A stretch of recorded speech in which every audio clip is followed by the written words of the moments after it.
મેં 6.5 કરોડના ભેળિયા ધરતીના ખોળે પધરાવ્યા છે. આ બાનું ઓઢાય તો નહીં, પણ આ બાનાની પૂજા થાય છે. ધરતીના ખોળે બાપુએ પધરાવ્યા છે આ ભેળિયા માના. ના પાડતા એટલા આવી ગયા. તમે વિચાર કરો, 50 થી માંડીને 1 લાખના ભેળિયા આવ્યા ચાંદીની બોર્ડર વાળા ધરતીના ખોળે. આ ધંધો થોડો કરાય? દઈ દેવાન પાસે ઈનાઈ સડે નહીં. અહીંયા આઈ બેઠી છે બાપ. એટલે બાપુ આ વિડિયા દઈએ છે કે બાપુનો શોખ નથી તો અહીંયા રોજનો 9-10 લાખ રૂપિયા આવે છે. બાપુ કેટલાય ખટકે છે, પણ માનવ ધામ માથે બેઠા પછી ખખેરાય નહીં.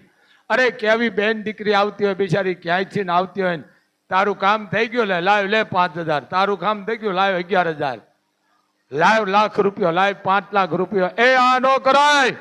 આ વાહે કાંઈ નથી રહેવા દેતી. મા પાસે બેઠા પછી જગત ભીખ માગે. બાપુ લાવ